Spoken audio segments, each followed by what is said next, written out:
మనందరి యొక్క పాపముల కొరకు ఆయన శిలువలో ఆయన ప్రశస్తమైన రక్తాన్ని కార్చి ఉన్నారు. ప్రభువైన యేసుక్రీస్తు ఎవరు అంటే ఈ లోకంలో ఆయన మహా గొప్ప దేవాది దేవుడై ఉండి ఆయన ఈ లోకంలో రక్షకుడై ఉండి మానవులందరినీ కూడా తమ పాపముల నుండి విమోచించడానికి రక్షించడానికి తన యొక్క రక్తాన్ని కార్చి మానవుల యొక్క పాపములు కడిగి వేసిన దేవుడు ప్రభువైన యేసుక్రీస్తు. ఆయన ఏమంటున్నాడు అంటే ఈ లోకంలో ఉన్న ప్రతి మానవుడి యొక్క పాపం క్షమించబడాలి అని అంటే ఈ లోకంలో ఏ మార్గము కూడా లేదు, కేవలం ఒకే ఒక్క మార్గం ఉంది. ఆ మార్గం పేరే ప్రభువైన యేసుక్రీస్తు. ఆ యొక్క యేసుక్రీస్తు అని ఆ యొక్క గొప్ప రక్షకుడు ఆయన ఏం చేశారు అని అంటే ఈ లోకంలో ఉన్న మానవుల యొక్క పాపముల కొరకు ఆయన శిలువలో ఆయన రక్తాన్ని కార్చి ఈ లోకంలో ఉన్న ప్రతి మానవుడి యొక్క పాపమును ఆయన క్షమించారు, ఆయన తీసివేశారు. ఈ లోకంలో మనుషుల పైన ఉన్న పాపాన్ని శాపాన్ని తీసివేసి ఆ యొక్క పరలోక రాజ్యానికి చేర్చగలిగే ఈ యొక్క శక్తి ఏది కూడా ఈ లోకంలో లేనే లేదు. మానవులను సృష్టించిన ప్రభువైన యేసుక్రీస్తు ఆయన ఎంతగానో ప్రేమించి మనం ఇంకా పాపంలో ఉండగానే ఆయన మనల్ని ప్రేమించి మన కొరకు ఆయన శిలువలో రక్తము కార్చి బలి అయ్యారు. ప్రభువైన యేసుక్రీస్తు ఏమంటున్నారు అని అంటే నేనే మార్గమును, నేనే సత్యమును, నేనే జీవమును అని అంటున్నారు. ప్రభువైన యేసుక్రీస్తు ఆయనే మార్గమై ఉన్నాడు, ఆయనే సత్యమై ఉన్నాడు, ఆయనే జీవమై ఉన్నాడు. ఆయన తప్ప మరొక మార్గము ఈ లోకంలో లేనే లేదు. ప్రభువైన యేసుక్రీస్తు ఏమంటున్నారు అని అంటే నేనే జీవమును, నేనే పునరుద్ధానమును అని అంటున్నారు. ఈ లోకంలో ప్రతి మానవుడు కూడా మరణించిన తర్వాత ఆ యొక్క పరలోక రాజ్యానికి చేరడానికి ప్రభువైన యేసుక్రీస్తు ఒక్కడే ఈ లోకంలో మార్గమై ఉన్నాడు. ఆ యొక్క మార్గము ద్వారా మాత్రమే మరణించిన తర్వాత ఎవరైనా సరే ఆ యొక్క పరలోక రాజ్యంలోనికి ఆ యొక్క స్వర్గానికి చేరుకుంటారు కనుక ఆ యొక్క పరలోక రాజ్యానికి చేర్చడానికి ఈ లోకంలో మనుషుల యొక్క పాపములను తీసివేయడానికి ఆ యొక్క నరకం నుండి తప్పించడానికి ప్రభువైన యేసుక్రీస్తు ఆయన ఈ లోకంలో శిలువలో మరణించారు. ఆయన యొక్క రక్తాన్ని పూర్తిగా ఈ లోకంలో ఆయన కల్వరి శిలువలో కార్చారు. ప్రభువైన యేసుక్రీస్తు అనే ఆ యొక్క రక్షకుడు మీ కొరకు ఆయన ఈ లోకంలో మరణించారు. ఆయన మరణించి మరో రోజు తిరిగి లేచారు. ఆ యొక్క తిరిగి లేచి ఆ యొక్క పునరుద్ధానంలో ఆ యొక్క శక్తిలో ఆయన మనందరికీ కూడా ఒకరోజు మనం కూడా మరణించిన తర్వాత తిరిగి లేస్తాము అని ఆ యొక్క నిరీక్షణను ప్రభువైన యేసుక్రీస్తు కల్వరి శిలువలో మనందరి కొరకు ఇచ్చారు. చాలా మంది అనుకుంటారు కదా ఆ యొక్క ప్రభువైన యేసుక్రీస్తు శిలువలో దీనంగా వేలాడుతున్నాడు, ఆయన యొక్క మేకులు కొట్టబడ్డాయి, తన మేకులు పీకోలేకపోయాడు, తనను తానే రక్షించుకోలేకపోయాడు, ఈయన మనం రక్షిస్తాడా అని చెప్పి చాలా మంది అనుకోవచ్చు. కానీ ఆయన శిలువలో మేకులు దేనికి కొట్టబడ్డాడు అని అంటే మన యొక్క పాపాన్ని తీసివేయడానికి, మన పైన ఉన్న యొక్క పాపం పత్రాన్ని ఆయన తీసివేయడానికి ప్రభువైన యేసుక్రీస్తు శిలువలో మేకులు కొట్టబడ్డాడు.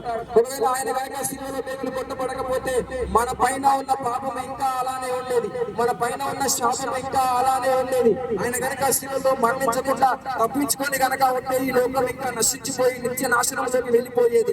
ప్రభువైన యేసుక్రీస్తు మనందరినీ ఎంతగానో ప్రేమించి ఆయన కల్వరి శిలువలో మరణించి మన కొరకు ప్రాణాన్ని పెట్టిన రక్తాన్ని కార్చాడు కనుక మన పైన ఉన్న పాపము క్షమించబడి మనందరం కూడా ఒక రోజు మరణించిన తర్వాత ఆ యొక్క పరలోక రాజ్యానికి మనందరం కూడా చేర్చామని నిరీక్షణను ప్రభువైన యేసుక్రీస్తు మనందరికీ కూడా ఇచ్చి ఉన్నారు.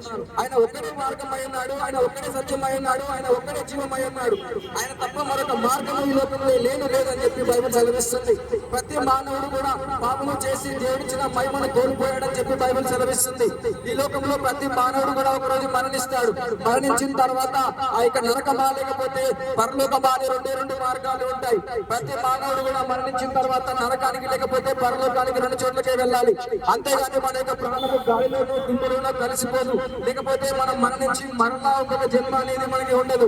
కేవలం ఈ యొక్క జన్మలోనే మన పాపానికి నరకము లేదా ప్రభువైన యేసుక్రీస్తు చేత ఆ యొక్క పాప క్షమాపణ పొందితే ఆ యొక్క నిత్య జీవంలోనికి మనం చేరుకుంటాం కనుక ఆ యొక్క నిత్య జీవానికి చేరుకునే వారసులు అంటే కేవలం ప్రభువైన యేసుక్రీస్తు ఒక్కడే ఈ లోకంలో మార్గమై ఉన్నాడు అని చెప్పి ఆ యొక్క మార్గము ద్వారా మాత్రమే ఆ యొక్క పరలోక రాజ్యము నిత్య జీవనం మనకి వస్తుంది అని చెప్పి బైబిల్ మనకు సెలవిస్తుంది. ఈ లోకంలో ప్రతి ఒక్కరు కూడా అంటే 60 ఏళ్ళు బతుకుతారు, 70 ఏళ్ళు జీవిస్తారు. ఒకవేళ ఆరోగ్యం బాగుంటే 80 ఏళ్ళు జీవిస్తారు. ఆ తర్వాత ఖచ్చితంగా మరణిస్తారు. 100 ఏళ్ళు బతికినా ఒక రోజు మరణించాల్సిందే, 200 ఏళ్ళు బతికినా ఒక రోజు మరణించాల్సిందే. ఈ లోకంలో ధనవంతుడైనా మరణించాల్సిందే, శక్తిమంతుడైనా మరణించాల్సిందే, జ్ఞాని అయినా మరణించాల్సిందే.